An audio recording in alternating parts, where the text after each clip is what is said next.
இன்று உலகில் நடக்கக்கூடிய இத்தகைய சம்பவங்களை பற்றி, நடக்கக்கூடிய நிகழ்ச்சிகளை பற்றி குருநாதர் ஏற்கனவே பல உபதேசங்களிலே உணர்த்தியுள்ளார்கள். அதை மீண்டும் ஞாபகப்படுத்துகின்றோம். என்றால் இந்த பூமியிலே இப்பொழுது இந்த மாற்றம் என்று நாம் பார்க்க நேர்ந்தாலும், இந்த பூமியிலே முதலிலே மனிதர்கள் இங்கே வாழ்வதற்கு முன் நம்முடைய சூரிய குடும்பத்திலே ஏற்கனவே வியாழன் கோளிலே நாம் இன்று மனிதர்களாக வாழ்வது கொண்டு அங்கும் பல கோடி ஆண்டுகளுக்கு முன் அங்கே மனிதர்கள் வாழ்ந்தார்கள், அதிலே வளர்ச்சி பெற்றார்கள். இருந்தாலும் இப்பொழுது நம் பூமியில எப்படி விஞ்ஞானத்தினுடைய வளர்ச்சியினுடைய துரித கதியிலே சென்று மனிதனுடைய சிந்தனைகள் மனிதனை அழைத்திடும் நிலைகளாக இப்பொழுது நாம் கண்ணுற்று பார்க்கின்றோமோ, இதை போன்று இதை காட்டிலும் விஞ்ஞானத்திலே வளர்ச்சி பெற்று அங்கும் இதுபோன்று மாற்றங்கள் ஏற்பட்டது. அதாவது நமக்கு இது புதிதாக தோன்றினாலும், அதாவது குருநாதர் இதை மூன்றாவது உலக யுத்தம் வந்தால் இந்த உலகிலே எதுவும் மிஞ்சப் போவதில்லை, யாரும் மிஞ்சப் போவதில்லை என்று ஏற்கனவே கோடிட்டு காண்பித்துள்ளார். அது இதை போன்ற இந்த நிகழ்வுதான் வியாழன் கோளிலும் ஏற்பட்டது. இப்பொழுது நாம் தொடர்ச்சியாக டிவியிலோ அல்லது பத்திரிகையிலோ அல்லது கையில வைத்திருக்கக்கூடிய போனிலோ இந்த யுத்த செய்திகளை பார்ப்பவர்களுக்கு கேட்பவர்களுக்கு தெரியும். அவர்கள் எப்படி போர் செய்கின்றார்கள், அவர்கள் ஆயுதங்களை எப்படி பயன்படுத்துகின்றார்கள், ஆயுதங்களை எங்கெல்லாம் வைத்திருக்க வேண்டும். இதை காட்டிலும் பன்மடங்கு வீரியமாக செயல்பட்டவர்கள் வியாழன் கோளிலே. அந்த வியாழன் கோளுடைய நிலம், அதனுடைய அடியிலே அன்று வாழ்ந்த அந்த மனிதர்கள் செயல்படுத்திய ஆயுதங்கள் இன்றும் அங்கே இருக்கிறது என்றுதான் குருநாதர் குறிப்பிட்டுள்ளார். அதுபோன்று ஒரு பிரளயம் அந்த வியாழன் கோளிலே ஏற்பட்டு அந்த வியாழனுடைய காற்று மண்டலம் மனிதர்கள் இனி அங்கே வளர்ச்சி பெற்று வாழ முடியாது என்ற நிலை ஆன பிற்பாடுதான் அங்கிருந்து அத்தகைய, அதாவது வியாழன் கோளிலே முழுமை பெறாத அந்த ஆன்மாக்களை, அந்த கருக்களை ஒரு விவசாயி அவன் எப்படி உழுது பயிரிட்டு உணவாக உட்கொண்டு அவன் ஜீவனாம்சம் நடத்துகின்றன, இதை போன்று இந்த இயற்கையின் ஆதிசக்தியினுடைய படைப்பிலே கோளாகி நட்சத்திரமாகி சூரியனாகி அது ஒரு பிரபஞ்சமாகி அதிலே பூமி உருவாகி அதிலே தாவர இனங்கள் மற்ற நிலைகள் வளர்ச்சியாகி மனித இனங்கள் வளர்ந்து அந்த மனிதனே ஆதிசக்தியினுடைய படைப்பை வளர்க்கக்கூடிய சக்தியாக வளர்ச்சி பெற்று அந்த இயற்கையின் நீதி பிரகாரம் அந்த வளர்ச்சி பெற்ற அந்த மகர்ஷிகள் தான் நம்மை இங்கே இந்த பூமியிலே மீண்டும் அந்த ஞானிகளுடைய மகசூலாக உருவாவதற்கு இந்த பூமியிலே தன் இனம் வளர வேண்டும் என்று அவர்கள் அத்தகைய கருக்களை இங்கே கொண்டு வந்து வளரும்படி செய்தார்கள். அது நமக்கு இது புதிது. ஆனால் அந்த ஞானிகளுக்கோ இது ஒவ்வொரு சூரிய குடும்பத்திலும் இப்படித்தான் மாற்றங்கள் ஏற்படும். அது வளர்ச்சி பெற்ற காலம், வளர்ச்சி அடையக்கூடிய நிலைகளும் உண்டு.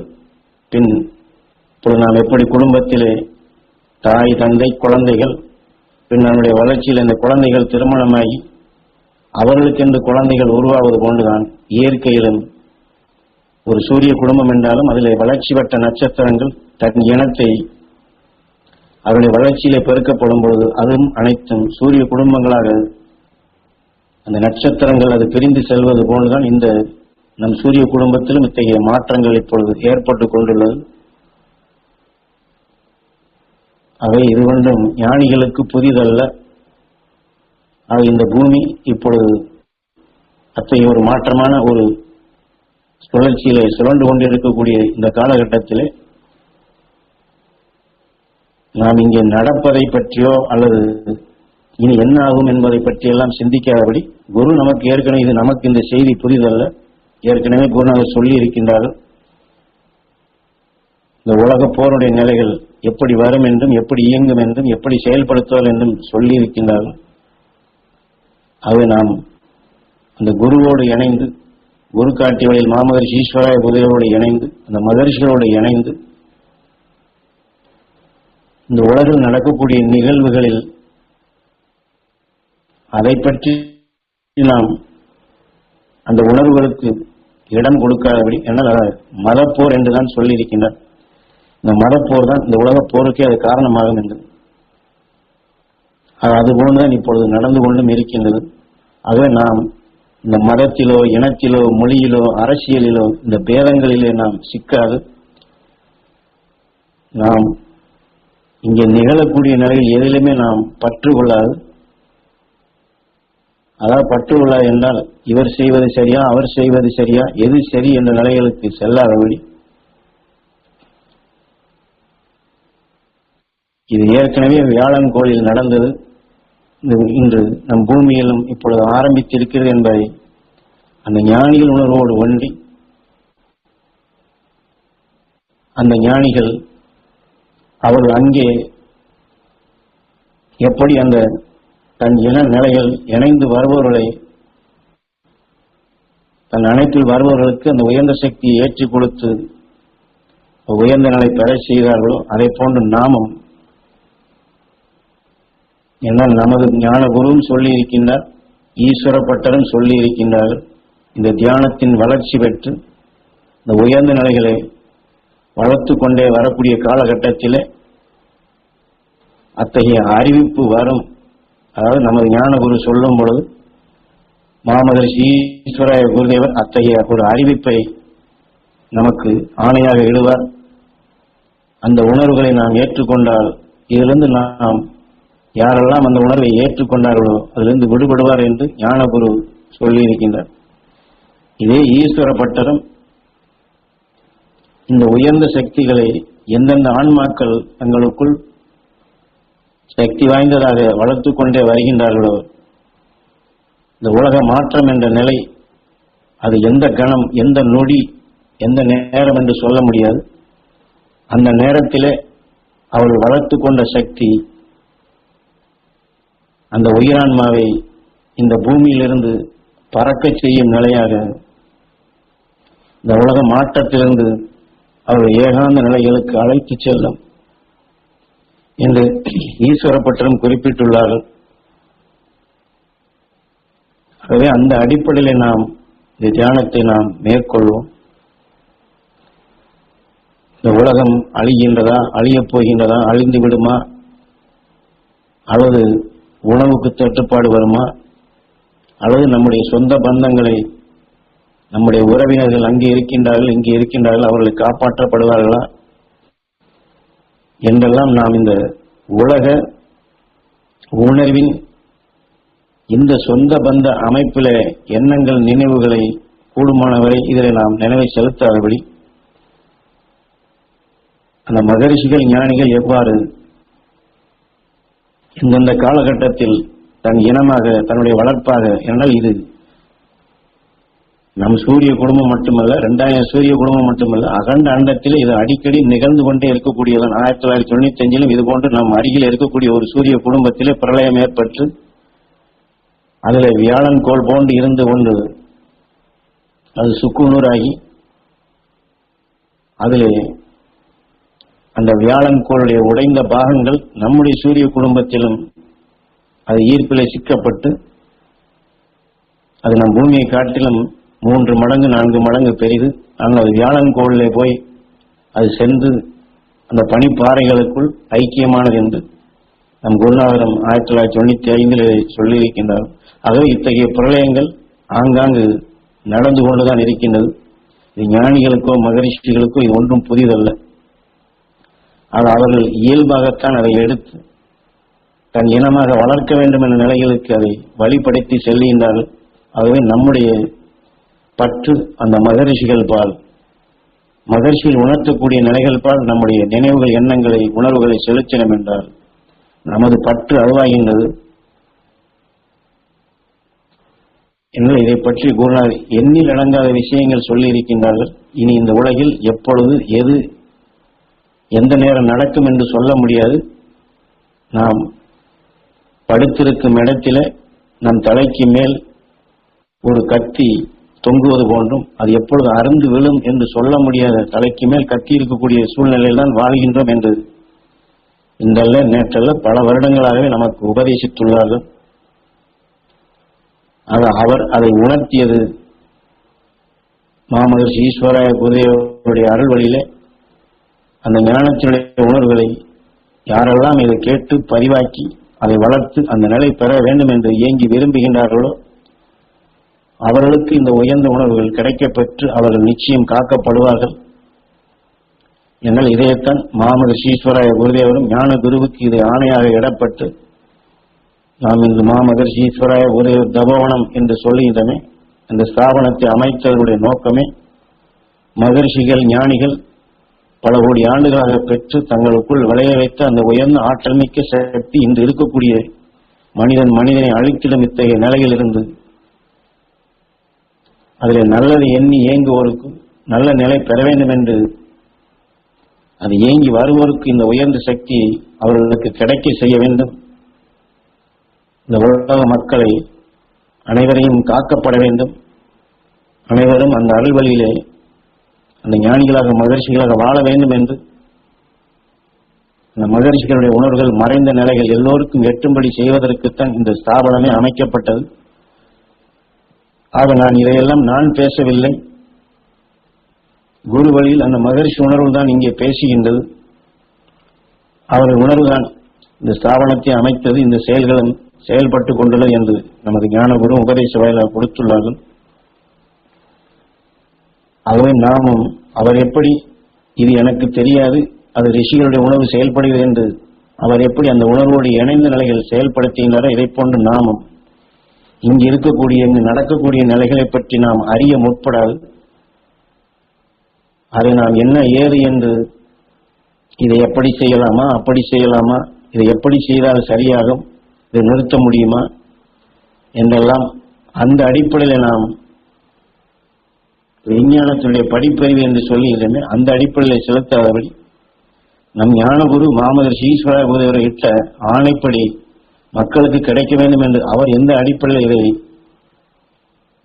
நமக்கெல்லாம் 50-60 வருட காலமாக குரு வழியில் பெற்ற உணர்வை நமக்கு இது எப்படி ஓதி இந்த சந்தர்ப்பங்களை ஏற்படுத்தி நம்மை பெரும்படி செய்தாரோ இதே வழியாக நாமும் நம்மை அணுகி உள்ளோருக்கும் நம்மை அணுகி வருவோருக்கும் இந்த உயர்ந்த சக்தியில் கிடைக்க வேண்டும் என்று குரு வழியிலே நாம் இதை செயல்படுவதுதான் சால சிறந்தது. ஏனென்றால் இன்று இருக்கக்கூடிய நிலைகள் நாம் கையில் வைத்திருக்கக்கூடிய இந்த மீடியா அதாவது செய்திகளை நாம் அறிய என்று வைத்திருக்கின்றமே இந்த கூட்டமைப்பில் நாம் சுரண்டு கொண்டிருந்தோம் என்றால் ஒவ்வொரு நாளைக்கும் ஒவ்வொரு செய்தி வரும். இதற்கென்ன செய்வது அதற்கென்ன செய்வது என்று அவர்களும் சிந்தனையற்ற நிலைகளாகி அந்த உணர்வை நாம் சுவாசித்தால் நம்மையும் அது சிந்தனையற்ற நிலைகளுக்குத்தான் அழைத்துச் செல்லும். அதுபோன்று இல்லாது ஞானகுரு அவர்கள் அதாவது ஆயுள் கால மெம்பர் என்று அதற்கு அவர் கொடுத்த விளக்கமே நாம் அனைவருமே அந்த அருளை பெரும் கூட்டமாக அருளை பெற்று இருளை போக்கி பொருள் காணும் ஒரு கூட்டமைப்பை தான் ஆயுள் கால மெம்பர் என்று அவரது விளக்கம் சொல்லுகின்றார். ஆகவே அருளை பெறுவோம், இருளை போக்குவோம், பொருளை காணுவோம். அதாவது இதனுடைய உள்பொருளை நாம் அருளை பெருக்க வேண்டும் என்பதுதான் இதில் முக்கியமாக நாம் தெரிய வேண்டியது. இங்கே என்ன நடக்கின்றது, இது நாளை என்ன ஆகுமோ என்று எண்ணினால் அந்த அருளை பெறும் பாதை தடைப்படுகின்றது, இருள்தான் சேர்கின்றது. ஆனால் அருளை பெற வேண்டும் என்று நாம் விரும்பி அந்த அருள் அனைவருக்கும் கிடைக்க வேண்டும் என்று இந்த உணர்வை நாம் பரவை செய்தால் இருள் விலகுகின்றது. அதை இருளை போக்க வேண்டும் என்று இருளை போக்க என்ன செய்ய வேண்டும் என்று நாம் எண்ணத்தை செலுத்தாதபடி அருளை பெருக்க வேண்டும், அருளை எல்லோருக்கும் பெற செய்ய வேண்டும் என்று அந்த மகரிஷிகள் ஞானிகள் அந்த கூட்டமைப்பு அதான் ஆயுள் கால மெம்பர் என்று சொல்லுகின்றார். அதிலே நாம் ஆயுள் கால மெம்பராக இணைவோம், அந்த அருளை பெறுவோம், அனைவரையும் அந்த அருளை பெறச் செய்வோம். நாம் அந்த அருளை பெற்று அனைவரையும் பெறச் செய்யும் இந்த உணர்வுகள் வளர்ச்சி அடைய இந்த கூட்டமைப்பினால் இருள் விலகும். அங்கே பொருள் காணும் நிலைகள் தன்னிச்சையாக உருவாகும். அவர் பொருள் காணும் நிலைகள் அனைவருக்கும் அது கிடைக்கப் பெற வேண்டும், கிடைக்க செய்ய வேண்டும், அனைவரும் அந்த மெய்ப்பொருள் அறிய வேண்டும் என்று நாம் விரும்பினால், நாம் அந்த அருளை பெறுவதற்கு, அருளை வளர்ப்பதற்கு, அருளை அனைவரையும் பெறச் செய்வதற்கு அந்த கூட்டமைப்பில் நாம் இணைவோம். அது நம்முடைய இருப்பிடம் இந்த பூமி அல்ல, மகரிஷியில் வாழும் சப்தரிஷி மண்டல எல்லைதான். அது அந்த எல்லையை அடையும் விதமாக நம்முடைய இருப்பிடமாக அந்த அருள் கூட்டத்தில் நாம் அனைவரும் இணைவோம். அனைவருக்கும் அந்த சந்தர்ப்பம் கிடைக்க வேண்டும் என்று நாம் இந்த வாழும் காலத்திலே அருளை பெற்று அருளை நாம் மூச்சலைகளாக பாய்ச்சுவோம். மாமகர்ஷி ஈஸ்வராய குருவர் ஞான குருவிற்கிட்ட ஆணைப்படி அந்த மகர்ஷி உணர்வுகளை அனைவரும் எட்டும்படி செய்வோம். அது வெறுமன நாம் சொல்லாக அல்ல, வெறுமன சொல்லாக சொல்லி யாரையும் நாம் எந்த நிலையிலும் செயல்படுத்த முடியாது. அந்த அருளை பெருக்க வேண்டும், அருளை நமக்குள் விளைய வைக்க வேண்டும், அதை மூச்சாக பாய்ச்ச வேண்டும். அத்தகைய உணர்ச்சிகள் நம்மை இயக்க வேண்டும். ஏனென்றால் அதுதான் உயிருடைய இயக்கம். அரங்கல் நாதன் நாம் எதை சுவாசிக்கின்றோமோ இந்த உயிரிலே பட்ட பின் அந்த நாதங்கள் தான் எழும்பும். அந்த நாதங்கள் எழும்பினால் அந்த உணர்ச்சி அதான் ஆண்டாள். அந்த உணர்ச்சி தான் நம்மை ஆளும். அதுவே ஆழ்வார். அது முழுமையாக நம்மை அந்த அமைப்பாக அந்த கூட்டத்திலே நம்மை இணைத்துவிடும். ஆகவே நாம் அந்த அரங்கநாதன் என்ற நிலையில் மகரிஷிகள் ஞானிகள் வெளிப்படுத்தக்கூடிய உணர்வுகளை அதை நம் உயிரிலே அந்த அருளை பெருக்குவோம். அத்தகைய நாதங்களை எழுப்புவோம். அத்தகைய நாதங்கள் எழும்படி நாம் உயிரிலே அந்த உணர்வுகளை நாம் மோதச் செய்வோம். இந்த உலக நடப்புகளையோ இந்த உலகத்தில் நடக்கக்கூடிய நிகழக்கூடிய இதை பற்றிய சிந்தனைகள் நமக்கு தேவையில்லை. எது நடந்தாலும் அல்லது இனி என்ன நடக்கப் போவதாக இருந்தாலும் இதையெல்லாம் ஞானிகள் அன்றே சொன்னதுதான். நமது குரு இதை மேற்கோள் காட்டப்படும் பொழுது இந்த உலக மாற்றம் எப்படி ஏற்படும் என்று ஞானகுரு அதாவது தமது குருநாதரை பற்றி குறிப்பிடும் பொழுது அன்றே ஈஸ்வராய குருதேவர் எமக்கு இதையெல்லாம் தெரியப்படுத்தினார், அன்றே சொன்னார் என்றுதான் சொல்லி இருக்கின்றார். ஆகவே இனி இப்பொழுது நடந்து கொண்டிருக்கக்கூடியதோ அல்லது இனிமேல் நடக்கப் போவதோ மகர்ஷிகள் ஞானிகளுக்கு புதிதல்ல, அது ஏற்கனவே தீர்மானிக்கப்பட்டதுதான். ஆகவே அந்த கூட்டத்திலே நாம் இணைந்திருப்போம். அந்த கூட்டத்திலே இணைந்தால் ஞானகுரு சொன்னது போன்று, ஈஸ்வரப்பற்று சொன்னது போன்று அந்த அறிவிப்பு, அந்த ஆணை, அந்த உணர்வின் இயக்கம் எப்பொழுது நம்மை மீட்டிடும் சக்தியாக அந்த சந்தர்ப்பம் ஞானிகளால் மகரிஷிகளால் அது உருவாக்கப்படுகின்றதோ அந்த கணம் நாம் அவருடைய அறிவட்டத்திலே கல்கி என்ற நிலையில் நாம் எல்லாம் அவருடன் இணைந்திருப்போம். அது அனைவருக்கும் அது கிடைக்க வேண்டும் என்ற நிலையில் தான் குருநாதர் இதையெல்லாம் உணர்த்தினார். இதைத்தான் உபதேசமாகவும் சொன்னார். அதைத்தான் இங்கே ஞாபகப்படுத்தி இருக்கின்றோம். இது வெறும் ஞாபகம்தான். யாரும் நாம் சொல்வது யாருக்கும் புத்தி சொல்வதற்கோ அல்லது உலகம் இப்படி ஆகப் போகிறது என்று பயமுறுத்துவதற்கோ எச்சரிக்கை செய்வதற்கோ அல்ல. குருநாதர் பதிவு செய்ததை பல உபதேசங்களில் சொன்னதைத்தான் சாராம்சமாக ஞாபகப்படுத்தும் விதமாக இங்கே வெளிப்படுத்தியது. ஆகவே நாம் என்று சொன்னாலும் இதில் யாரும் பிரிந்தில்லை. நாம் அந்த மகரிஷிகளோடு இணைந்த நிலையிலே நாம் அந்த மகரிஷி நல்வட்டத்திலே நாம் வாழ்வோம். நாம் அனைவருமே அந்த நிலையை எல்லோருக்கும் கிடைக்க செய்யும் விதமாக நம்மால் செயல்படுத்த முடிந்தது நம்முடைய மூச்சு தான். நம்முடைய மூச்சுகளை நாம் பரப்புவோம். குரு அதைத்தான் செய்தார். என் ஒருவனால் செய்ய முடியாது, இது கூட்டமைப்பாக அனைவரும் சேர்ந்து செய்தால் நான் இது செயல்படுத்த முடியும் என்று சொன்னார். ஆகவே நாம் குரு வழியில் இனி இதை நாம் குரு வழியிலே நாம் இதை வலுக்கொண்டு நாம் இதை செயல்படுத்துவோம், தவம் இருப்போம். அந்த குரு அருள் திரு அருளாக ஒவ்வொரு உயிரிலும் ஒவ்வொரு உயிராத்மாவும் அந்த சக்தி பெற வேண்டும் என்று குருநாதர் அடிக்கடி சில இக்கட்டான நிலைகள் வரும் பொழுதெல்லாம் அவரும் சொல்லி இருக்கின்றார் அல்லது மற்றவர்களுக்கும் சொல்லி இந்த வாக்கினை கொடுத்துள்ளார்கள். ஈஸ்வரா குருதேவா, ஈஸ்வரா குருதேவா என்று சில இக்கட்டான நேரங்கள் வரும் பொழுதெல்லாம் இந்த ஒளியை எழுப்பிதான் தற்காத்துக் கொள்ளும் நிலையாக இந்த ஈஸ்வரா என்ற சொல்லை மறக்கக்கூடாது என்று சொல்லி இருக்கின்றார். ஆகவே நாம் அந்த உயிரான அவருடைய இயக்க சக்தியாக குரு நமக்கு காட்டிய அந்த நிலைகளை அந்த ஒளி நாதத்தை எழுப்பி ஒளி சரீரமாக இந்த உயிரை போன்ற நாமும் அழியாத நிலை பெறுவோம். உயிர் அழியாத நிலையில் அகண்ட அண்டத்திலே எங்கேயுமே அழிக்க முடியாத இந்த நிலையில், அந்த அழியாத நிலைகளாக எதுவுமே நம்மை அழிக்காத சக்தியாக நாம் உயிரோடு ஒன்றுவோம். அத்தகைய கூட்டமைப்பிலே ஒன்றுவோம். அத்தகைய கூட்டமைப்பிலே அனைவரும் இணைய வேண்டும் என்று நாம் இந்த உலகின் ஒளியை எழுப்பி இந்த தியானத்தை நாம் நிறைவு செய்வோம். ஓம்